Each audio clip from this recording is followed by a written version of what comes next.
In today's video, I'm gonna be showing you how to connect Bluetooth headphones or Bluetooth device with your Apple Watch.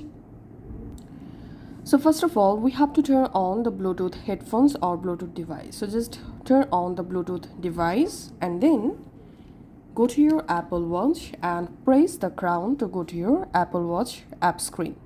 From here, you have to open the settings app.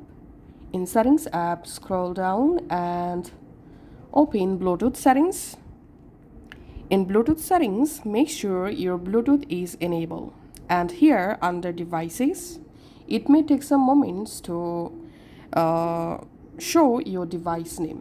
All you have to need, tap on the Bluetooth device or Bluetooth headphone name, and the Bluetooth device will be connected with your Apple Watch in just a few seconds.